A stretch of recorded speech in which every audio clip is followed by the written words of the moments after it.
வைக்கக்கூடிய கோரிக்கை பணி ஓய்வு பெறுகிறார். பணி ஓய்வு பெற்றால் எப்பொழுது அவருக்கு ஓய்வு கால பலன் கிடைக்கும்? யாராவது சொல்ல முடியுமா? அம்மா விட்டு சொல்லுங்க, அமைச்சரவையிலே சொல்ல முடியும்.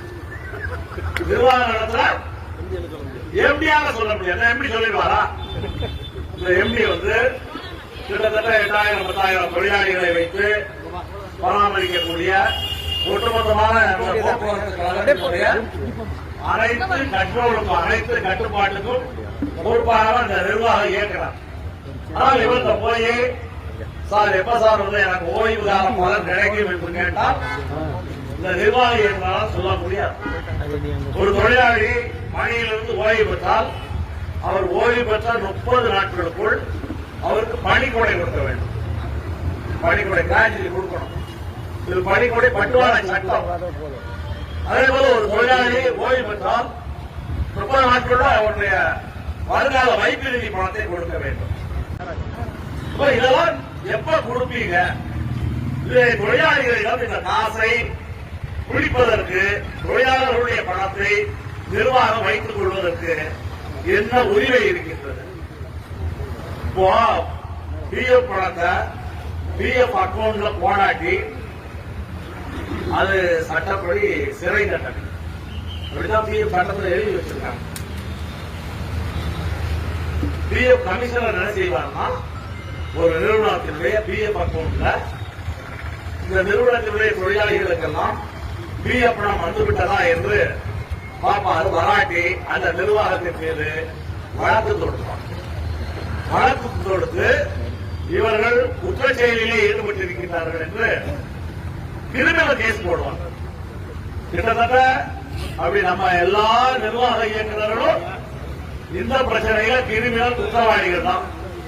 எல்லாரும் ரிட்டையர்டான எம்டியும் சரி, இப்ப இருக்க எம்டியும் சரி, எல்லாருமே கிரிமினல் குற்றவாளி. நம்ம சொல்லல கிரிமினல் குற்றவாளி என்று நாம் சொல்லவில்லை.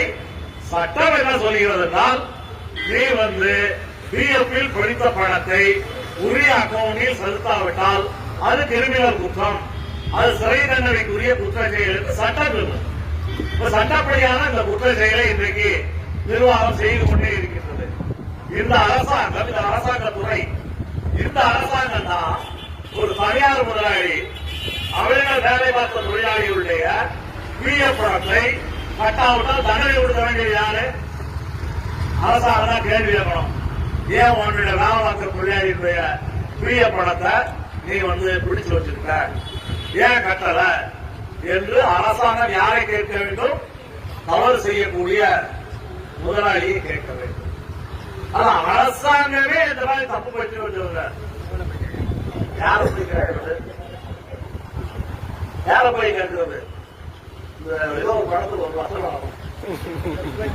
ஆமா, தங்க பழக்கமா என்ன 2 போற நதி எல்லாம் யாரை பார்த்து ஆளுநரையும் பற்றாத நதியை பார்த்து அறிவிடுவோம். பற்றாத நதியே வயந்து போயிட்டா யாரை பார்த்து ஆளுநர் ஒரு வசனம் பேசுவாங்க.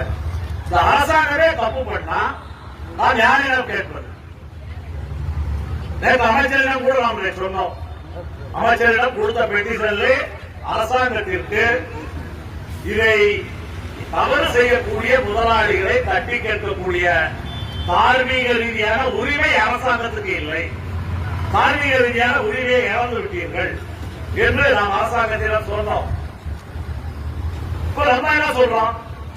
பிஎஃப் பணத்தை குடிவிட இதுவரைக்கும் தொழிலாளர்களுடைய பணம் 15,000 கோடியை எடுத்து செலவு செய்திருந்தார். 15,000 கோடி. மொத்த போக்குவரத்து கழகங்களுக்கு கடன் 60,000 கோடி என்று சொல்றாங்க. இந்த 60,000 கோடி எங்க வாங்கியிருக்காங்க? நம்மகிட்டே கடன் வாங்கியிருக்காங்க. அந்த 60,000 கோடியில 15,000 கோடி அமைச்சர் எழுதி வைத்திருக்கிறார். சட்டமன்ற மானிய கோரிக்கையில அதிகாரிகள் சொல்லும் பொழுது போக்குவரத்து கழகங்களுக்கு 60,000 கோடி ரூபாய் கடன் இருக்கிறது என்று கொஞ்ச நாளைக்கு முன்னாடி பத்திரிகையெல்லாம் செய்தி வந்துச்சு. போக்குவரத்து கழகங்கள் தங்களுடைய பணிமனைகளை அடமானம் வைத்து கடன் வாங்கியிருக்காங்க. நாங்களாம் கடந்தெல்லாம் கடன் வாங்கும்போது பழிமனைய அடமானம் வச்சு கடன் வாங்கலாம். நம்ம கிட்ட இருந்த 15,000 கோடிக்கு என்ன அடமானம் வச்சிருக்கான்? இன்னைக்கு நம்முடைய பணத்தை வைத்து இந்த அரசாங்கம் போக்குவரத்து கழகங்களை நடத்தி கொண்டிருக்கிறது.